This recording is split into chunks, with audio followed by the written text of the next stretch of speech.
C'est parti donc avec notre premier invité ce soir, c'est David Gordon-Krief. Bonsoir. Bonsoir. Vous êtes le président de l'UNAPL, l'Union nationale des professions libérales. Vous avez rencontré Nicolas Sarkozy avant-hier. Les professions libérales, les forces économiques oubliées de la France, c'est ça, David Gordon-Krief? J'aime beaucoup votre définition. C'était un moment important, historique, puisque de manière habituelle, nos interlocuteurs politiques s'adressent depuis des années à nos professions, à nos grandes familles, aux familles de la santé, aux familles du droit, aux avocats, aux médecins. Mais là, prendre l'existence de nos familles ensemble, cette transversalité des professions libérales, ça n'était jamais arrivé. Prendre nos entreprises libérales, avec leur réalité économique, leur rôle à jouer dans notre pays, c'était un moment important. C'est-à-dire que votre boulot, j'ai envie de dire, c'est de montrer qu'à travers tous les métiers que vous représentez, effectivement, qui ont à chaque fois des problématiques différentes, l'avocat, le médecin, l'architecte et autres, il y a malgré tout un socle commun, un dénominateur commun qui justifie l'existence même d'une union, d'une holding comme ça de tête qui rassemble toutes ces fédérations et ces confédérations de métiers différents. Totalement. Vous avez parfaitement résumé et en quelques mots pour vous expliquer. Toutes ces professions ont des demandes, des réflexions, des attentes, des craintes légitimes. Les médecins d'un côté, ou les dentistes, ou les avocats. Mais l'ensemble de nos professions, 800 000 professionnels, 1 700 000 salariés. 180 milliards d'euros d'activité, de chiffre d'affaires. C'est 11% du PIB, 25% des entreprises françaises dont on ne parle pas, ont les mêmes soucis, les mêmes désirs d'amélioration de compétences. Par exemple, la formation, les jeunes, la féminisation de nos professions, les retraites, la simplification administrative. Toutes ces questions-là sont évidemment les mêmes pour un architecte, un avocat, un médecin, un pharmacien. C'est évidemment une grande vitalité et le même désir d'aller répondre à ces défis nationaux qui sont ceux, par exemple, de la vitalité de nos territoires. Bref, nos entreprises au cœur en même temps de la proximité et de l'économie, création d'emplois, réalité de terrain. Mais ce qui est très, très bizarre, c'est qu'on a du mal, et c'est dans le discours, mais même dans le discours politique, on n'associe pas, profession libérale, on a l'impression qu'on parle d'une sorte d'ovni. C'est-à-dire, vous êtes avant tout des chefs d'entreprise. Oui. Est-ce que Nicolas Sarkozy est venu vous le dire, par exemple, avant-hier? Ah, écoutez, moi, c'est... Il le dit aux agriculteurs, il le dit il traite les agriculteurs comme des chefs d'entreprise. Est-ce qu'il vous traite, vous, comme des entrepreneurs et des chefs d'entreprise? C'est un début. Un début. Enfin. À un an d'une élection présidentielle, tiens, écoutez, par hasard. Écoutez, je vous laisse oui. Là-dessus. Non, écoutez, très sincèrement, moi, ce que j'ai senti depuis plusieurs mois, c'est une vraie compréhension de cette problématique de la part des pouvoirs publics, de notre ministre transversal de tutelle, Frédéric Lefebvre, de la part des plus hauts personnages de l'État, comme le président Larcher, qui était avec nous pour parler de cela, évidemment du président de la République, pour nous dire quoi? Que l'importance des professionnels libéraux, c'est à la fois, évidemment, dans le rôle d'accompagnement, dans le rôle de prescripteur, dans le rôle d'apaisement ou de compréhension des réformes sociétales, mais également comme acteur économique, ce que vous disiez. Et ça, on commence à le comprendre, on commence à l'entendre et on commence à voir cette réalité. Et vous avez raison, et je ne peux que demander à ce que ça soit encore plus prégnant en permanence. Vous savez, nos entreprises, j'ai tendance à utiliser cette expression depuis quelque temps, sont des entreprises durables. Alors, non délocalisables. Non délocalisables, oui. Mais connaissez-vous beaucoup d'entreprises qui existent depuis 20, 30, 40, 50 ans, 60 ans, une vraie durabilité de l'emploi, de la compétence, de la présence territoriale. Peu d'entreprises, toutes ont eu leurs difficultés, mais qui disparaissent. Toutes sont avides d'envie de grandir, de plus de compétences, de se former. On a une vraie réalité économique et je crois, je l'espère, mais j'en suis convaincu aujourd'hui, que le président de la République l'a bien compris. Le problème, David Gordon-Krief, c'est que vous restez considéré comme un partenaire social de second ordre. Vous n'avez pas la signature. Pas encore. Vous ne pesez pas encore. Pas encore. Vous ne désespérez pas? Non, je suis très confiant. Je suis très confiant pour plusieurs raisons. François Fillon en parlait en novembre, Absolument. Dans son discours politique général. Depuis, on n'a rien entendu. Vous avez raison de le rappeler. Mais alors, pour le coup, vous avez vous-même, à l'instant, parlé de la période politique électorale qui est compliquée. Moi, je suis absolument convaincu que c'est juste écrit dans l'histoire. Je fais simple.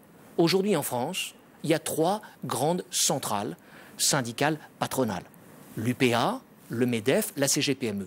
Formidables organisations. Ces trois centrales n'ont peut-être pas envie d'en avoir une quatrième à leur côté, non? Écoutez, vous poserez la question à Mme Parizeau, à M. Lardin, à M. Roubaud. Non, ce que je crois réellement, c'est qu'aujourd'hui, nos entreprises libérales, 1 700 000 salariés, 2,5 millions d'actifs, sont représentées par qui?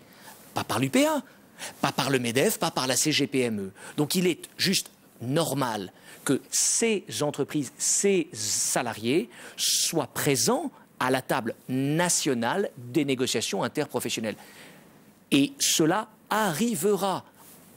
J'ai envie de dire, soit on se met d'accord ensemble maintenant, et c'est intelligent, parce qu'il le faut, c'est écrit dans l'histoire, soit l'histoire, les responsables politiques prendront leurs responsabilités dans les prochains mois et l'imposeront à mes amis et partenaires. Vous êtes d'un optimisme indestructible, oui. David Gordon Greve, ça s'entend bien. Moi, ce que je vois, c'est quand même que pendant ce quinquennat, Nicolas Sarkozy, j'ai relevé un petit peu ce qu'il est venu vous dire là mardi, il vous a dit en gros, je partage les mêmes valeurs que vous, le travail, la prise de risque, l'envie d'entreprendre. Il vous parle comme à des chefs d'entreprise pendant 5 ans, pendant 4 ans. Pendant tout ce quinquennat, pour l'instant, on ne l'a jamais entendu. Je ne comprends même pas que politiquement, j'allais dire simplement sur la question politique, je ne comprends même pas qu'il ait mis en avant ce pan-là de l'économie française. Écoutez, moi j'aime votre réflexion. Moi ce que je ne comprends pas, c'est que effectivement... Vous avez quand même le sentiment d'avoir été oublié? Ah mais totalement. Mais non seulement nous avons été oubliés pendant tout ce temps, mais nous avons même été stigmatisés. Rappelez-vous du débat il y a 2 ans sur la taxe professionnelle, où on a entendu quelques responsables politiques, probablement mal informés, je veux le croire aujourd'hui, nous disant qu'il y avait une population finalement de nantis qui ne pourrait pas bénéficier d'un allègement permettant à des TPE, à des PME d'investir pour créer de l'emploi et grandir. Donc on a été totalement mis sur le côté, comme l'ont dit certains ministres avec lesquels nous avons travaillé aujourd'hui, notamment sur la fabrication ex nihilo d'une convention Pôle emploi pour rien moins que relever le défi de créer 100 000 emplois en 2011. C'est votre objectif? Oui. Oui. C'est quoi, 40 000 de plus que les 3-4 dernières années, oui. C'est ça? Qu'est-ce qu'on nous a dit à ce moment-là? Vous n'étiez pas dans notre radar. Ben, formidable. C'est extraordinaire, effectivement, de devoir attendre 3 ou 4 ans de mandat pour qu'on se dise, ah, effectivement, ensemble, ils sont capables de participer à la croissance économique de notre pays. Ben, écoutez, ça arrive maintenant. Travaillons, c'est l'exécutif. Moi, je veux être optimiste et avancer, et avancer, et avancer. Vous n'étiez pas dans le radar, mais ça veut dire aussi, vous l'avez dit de toute façon au début, c'est vrai que les syndicats de médecins vont négocier, les syndicats d'avocats vont négocier. Ça veut dire quand même qu'il y a un problème de légitimité ou d'existence de l'UNAPL? Non, je crois que nous avons des 2 côtés, si vous voulez.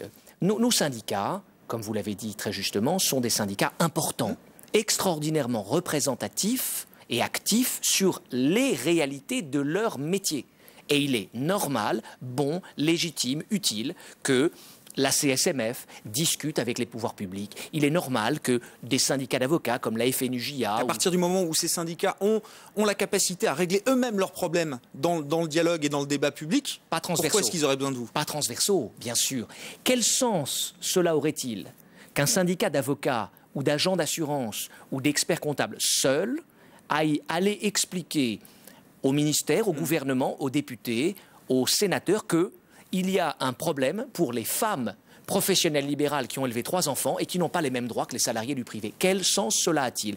Cela aurait-il un sens d'aller parler de la formation professionnelle, de dire que nos professions ont un atout formidable, elles se forment toujours, et que la nécessité de formation d'un jeune professionnel libéral, c'est la même nécessité évidente dans toutes nos familles. C'est une parole commune sur ces sujets économiques, transversaux, de désertification des territoires. La problématique de nos amis des professions de santé est la même que les professions du droit ou les professions techniques. La même. Comment faisons-nous pour intéresser les jeunes à ces formidables défis économiques et sociétaux? Justement, à propos des défis sociétaux, est-ce que l'heure de gloire de l'UNAPL, ce sera le débat sur la dépendance qui a été engagé? Est-ce que c'est là où vous allez exister sur la forme, mais avant tout sur le fond, à travers toutes les professions que vous représentez, qui sont bien sûr au cœur du débat sur la dépendance? Écoutez, l'heure de gloire, non. Je crois que c'est l'heure de gloire de la France, entre guillemets, de s'occuper maintenant, dans cette période difficile, d'un sujet aussi important, la vision des jeunes sur les aînés, cette réalité économique. Et il est vrai que nous avons une chance formidable, c'est que nos professions sont au cœur, pas seulement les professions de santé, mais les professions du droit par exemple, sur comment protège-t-on dans 20 ans les personnes qui vont arriver en dépendance dans cette nouveau liens familiaux compliqués aujourd'hui avec ces familles biologiques. Pareil pour les architectes qui repensent le cadre de vie. Nous sommes au cœur de ça et effectivement, j'ai la chance de présider la commission nationale du Conseil économique, social et environnemental sur la dépendance et de participer à ce formidable dialogue social dans cette maison du dialogue qu'est le Conseil économique. Pour essayer de reconnaissance pour l'UNAPL quand même. Je crois que c'est une belle reconnaissance. Oui, oui. Juste un mot pour finir encore, David Gordon-Krief, et malheureusement, il faudrait y passer beaucoup plus de temps. Comment est-ce que vous posez les termes du débat à partir du moment où, aujourd'hui, j'ai quand même le sentiment que personne n'envisage à titre individuel de provisionner ce risque de dépendance qui nous touchera tous, en tout cas en grande partie. Je suis beaucoup plus optimiste, vous voyez, que vous. Aujourd'hui, dans le débat que nous avons, nous n'avons pas encore rendu nos conclusions, notre avis, donc ça serait un peu prématuré. Mais lorsque je discute quotidiennement avec les membres de ma commission qui appartiennent à des centrales syndicales ou des mouvements patronaux ou des associations familiales, il y a une vraie convergence qui est en train d'arriver, une vraie prise de conscience de ces réalités. Un salarié actif aujourd'hui, il n'épargne pas pour la dépendance, pour le risque il ne provisionne pas ce risque de dépendance. Nous avons un rôle primordial à jouer en matière de pédagogie, en matière d'information de nos populations de ce que la dépendance, c'est pas juste la grand-mère ou la mère, c'est nous demain. Nous demain, il faut traiter cela et trouver les solutions saines, intelligentes, civiques, pour que nous trouvions les meilleures solutions ensemble. Et je suis absolument convaincu que la société française est mûre pour ces réformes. Oui. Merci beaucoup David Gordon-Krief d'avoir été avec nous ce soir. Donc le président de l'UNAPL, l'Union nationale des professions libérales, qui était notre invité.